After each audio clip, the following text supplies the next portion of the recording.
Greetings everybody. So this is my wrap-up of the year 2017 of my metal detecting season. Did fairly well, especially since this is my first season of mostly land digging or out of the sand digging. The first season, 2016, first of all, I did not dig as much, and I was exclusively at digging on beaches and maybe shallow water. This year it's pretty much 95% of the stuff was parks, permission, woods, out of the sand and water basically. I really had maybe 2 or 3 hands in on the beach, and the reason for it is that you can find more older stuff, more interesting stuff. Let's see it. Just a quick look at the relics. Not all my relics are here. A few 4 different size skeleton keys. I thought initially I would never find one, but the second half of the year they started rolling, so I got 4 of them. This one I was actually, I think, in a dump, so it wasn't technically metal detected. Crottle bells, 2 of them, both working intact. This one I don't believe is very old. This one's definitely older, but does not have, it's fairly small, no markings. A couple other things, Victorian sash, a little cast iron buoy, some horse tackle with nice green patina, couple toy soldiers, or technically musketeer and a British Bob policeman, and what else in the relics department? Couple Ford hubcaps, well, one technically a piece of one, and that's pretty much it. That's what's on the table. There is I got a harmonica reef, a few of those. I think I got one almost intact harmonica, but just no room for everything. Oh, one cool thing, I kept of this display, which is my oldest find, and I found this on the beach when I was metal detecting. It was a rocky beach. This is paleo tool,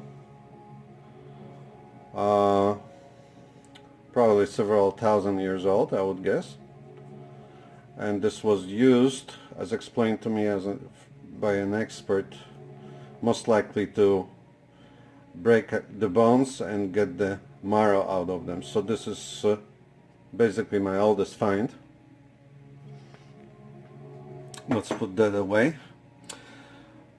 Now let's go see some military stuff. Well, maybe let's see the pins here first. I had one military pin that I cannot locate. These are, I like the way they're colored, mostly from, I would assume, 50s, 60s. And military items and buttons right here. A British cap badge I forgot what kind of forces is this from. I don't have it written down. RCAF button right here. Couple railway, a railway, railway button, and Toronto Transit Commission button. This railway button's from between 1890 and 1920. It's hollow inside, so it has a little hole. And this is probably my best and oldest military relic. Let's see if it can focus. It's a British militia button. I could not pinpoint the exact age. It's not focusing extremely well. I would assume it's mid 1800s or so, but most could be a little bit newer, could be a little bit older. Bullets, since we're talking about military. So we have this one. I call it one ringer because it has that one ring around it. Might be a little bit older, I don't know. This one's cool, flattened.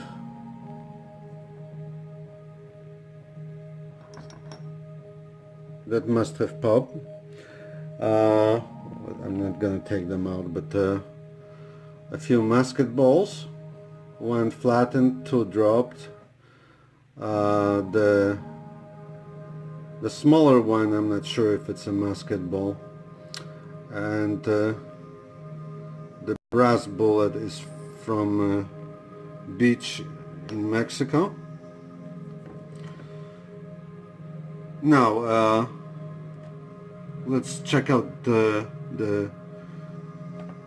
while I was digging, I got a few clay marbles and also a whole bunch of glass marbles. There's some older and some newer ones there. I got a lot of junk jewelry. These are just some of the better looking pieces. This is a tungsten ring that sells for about, I think, 300 bucks. This is a nice, cool religious pendant. It was probably silver plated. It has it looks like blood. It says Marguerite Bourgeois. It's from Quebec, I believe. So other jewelry. I got 11 rings. This one's kind of interesting. Nothing particularly big or old. This one's a sterling. I believe this one is sterling, but it's missing a piece. Mostly kids' rings. Like I said, nothing extremely big or valuable. Couple of bracelets, Jewish religious bracelet. Also this Star of David pendant. Couple other pendants, earrings, couple earrings, couple items that don't, I think 5 items that I'm not 100% sure whether they're silver or not. At least half of them should be silver.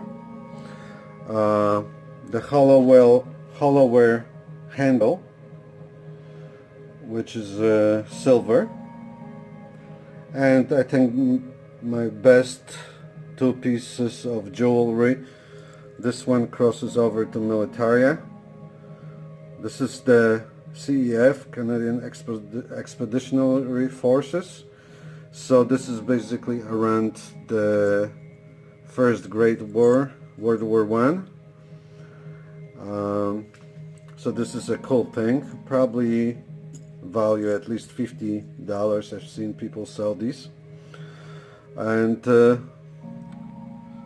this one was a sight for sore eyes, sterling. It looks a bit like one of those Navajo jewelry. I'm not 100% sure, but whether it's real Navajo jewelry or not. But it says sterling, and I think it's about 20 grams, and it's definitely an older cuff bracelet. And I got that after a 3-day drought with silver. So I was just basically digging. There was a whole bunch of bottle caps right next to it. This was not very deep, just under the surface, so I did not expect it. So, well, since we're talking about jewelry, let's go to pieces that contain gold.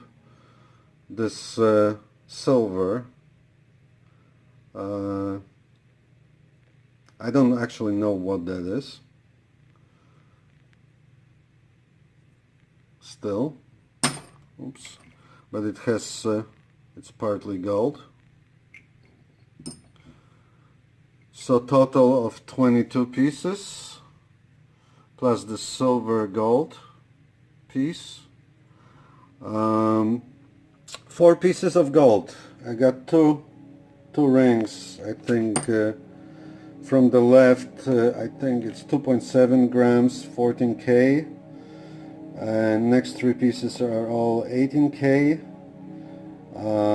These 2 are just under the gram. And the biggest ring is, I think, about 4.5 grams, so almost 10 grams of gold. All right, so now let's go to the coins.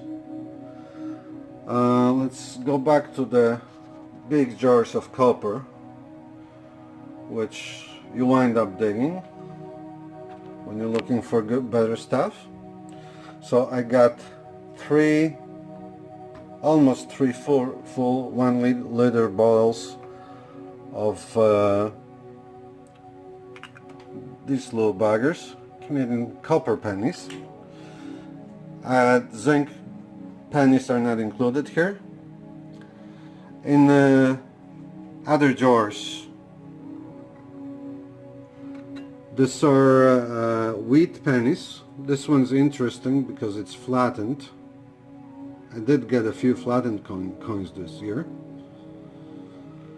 So probably about, I would say 130 to 150 Wheaties, with the earlier ones here on the lid. There is a 1909 VDB, plain no S. That was technically found by, not by me, but when I invited Mike Digging Canada to my spot, he gave this one to me when he dug it out. So that was cool, since I didn't have a 1909. There's 1914S there, and which is a semi-key date, and 1917 there, I think. So those are the 3 of my oldest Wheaties. 304 King George VI pennies from between 37 and 52 for non-Canadians. This is actually a dug example, but very nice and clean dug example. It's very mint. Usually they come out a little bit more green. This is 1944. They're usually a little bit more like this one.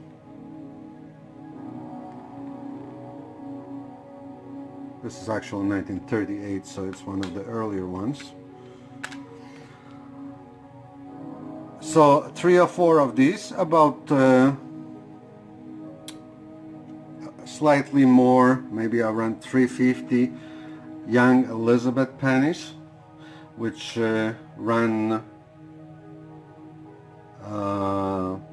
well, they ran till 64, but I actually include the centennials in there too, and 5 and 65 and 6, so there's about 350 of them.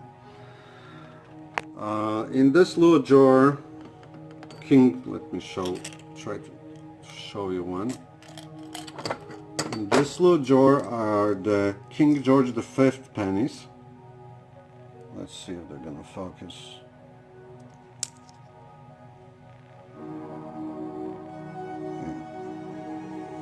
King George V small pennies. So in 1920,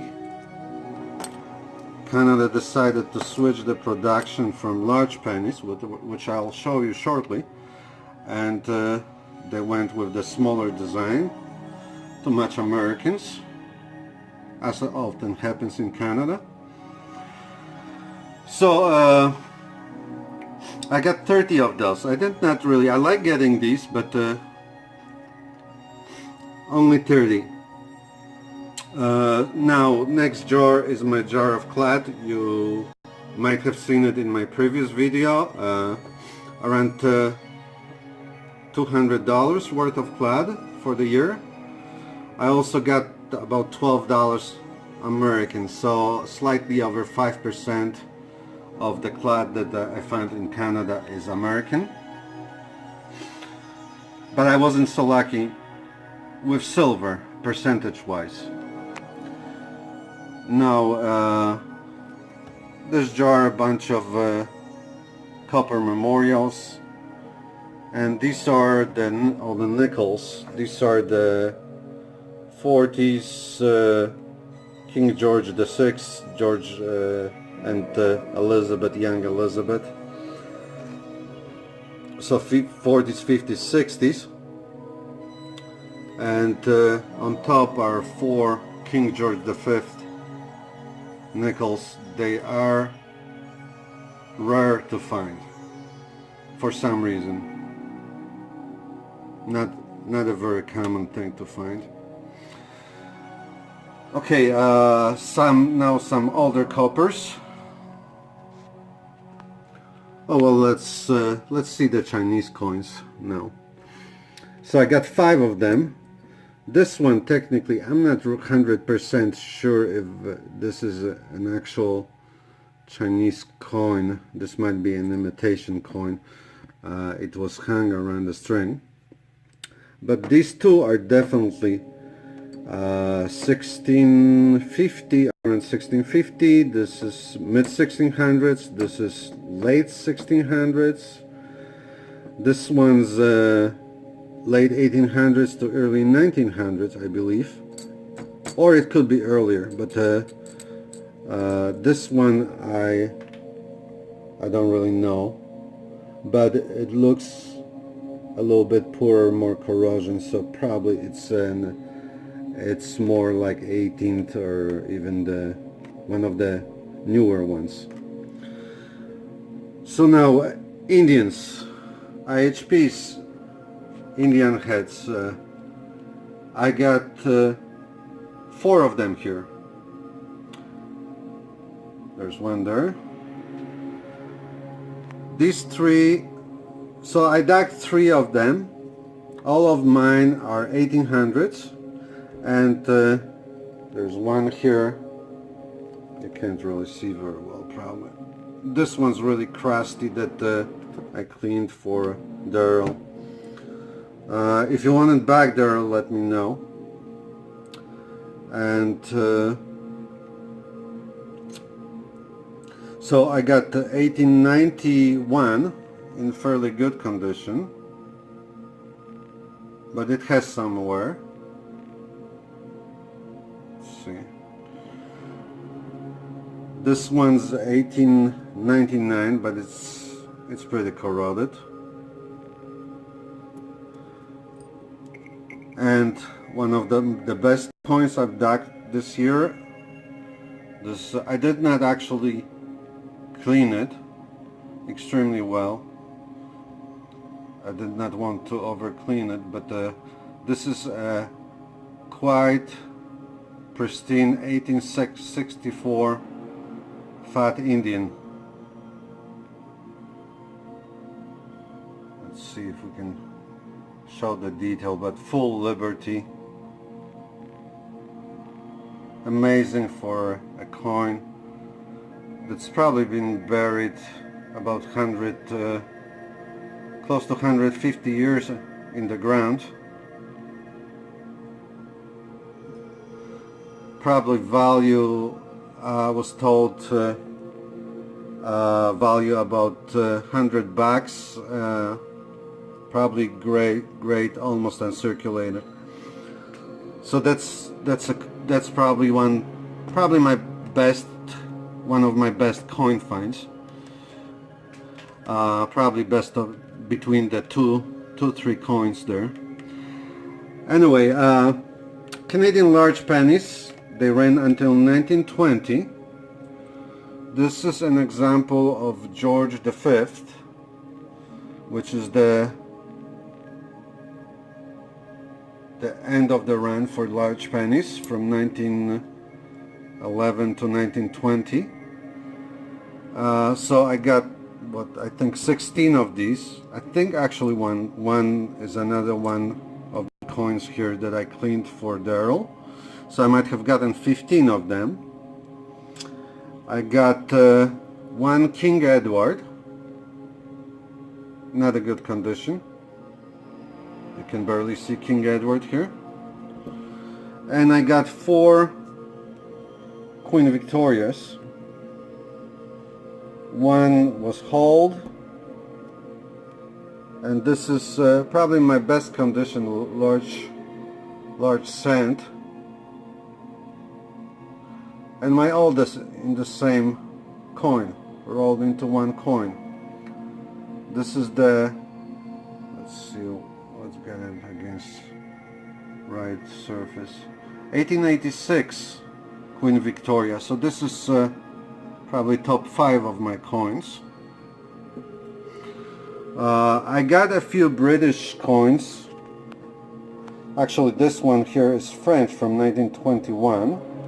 Somebody has been, looks like a painter dropped it. There's a paint on it.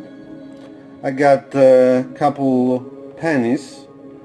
King 1908 King Edward, 1919 King George, 1940s King George VI, and also George VI farthing. I got more modern British coins, but these are the oldest British coins that I got, oldest foreign coins altogether. And I got a whole bunch of modern foreign coins. They're all in this jar. The rusty one is 1949 German Pfennig. Alright, so the most important section, silver coins. So the total for silver coins, I'm going to show it, was 81 silver coins.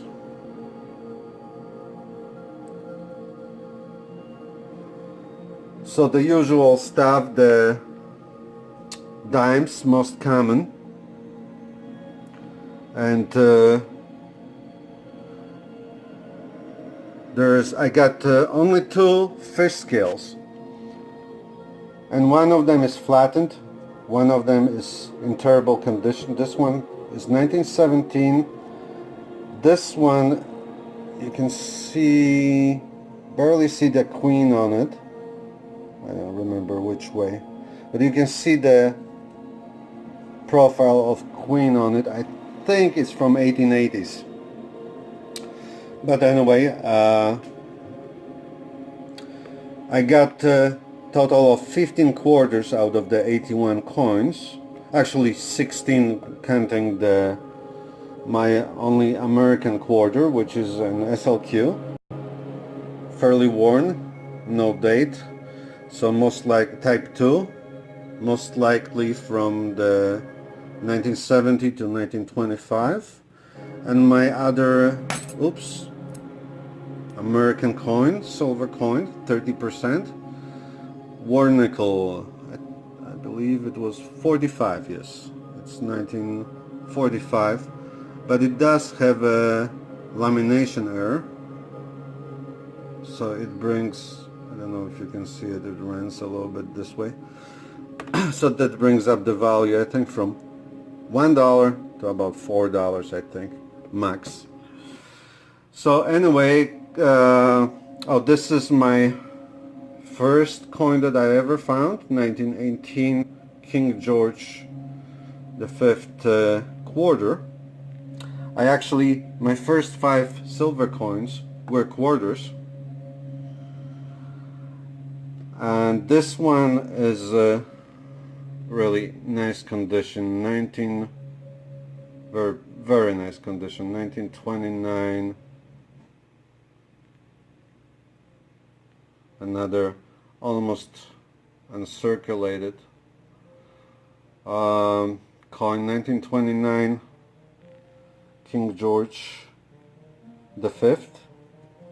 This one's pretty good too. I don't remember the year on this one. The 1921. Just to show you a little close-up, this is probably my best quarter from 1930.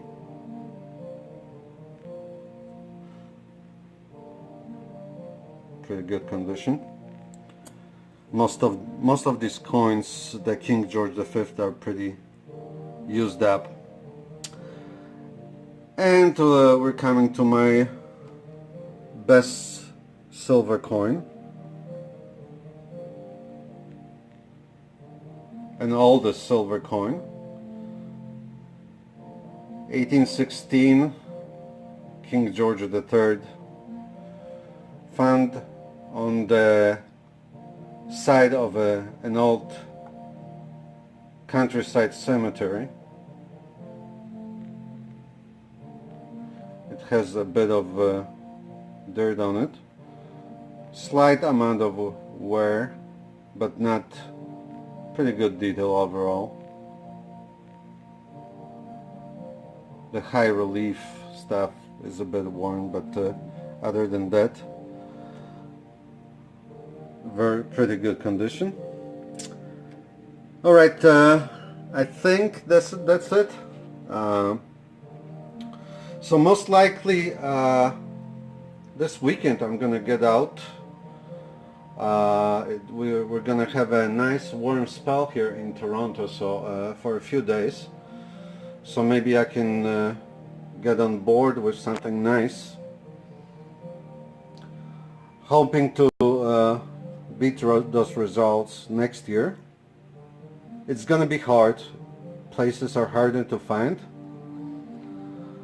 But I'm trying to intensify my research, putting my head together with Daryl, the cache mole, as cache finders. So you're gonna see some cache finders videos. There's gonna be some more bottle digging as well this year by the two of us. So stay tuned, and thanks for watching, guys. Good luck, have a happy, healthy 2018, and happy digging, happy hunting. Take care.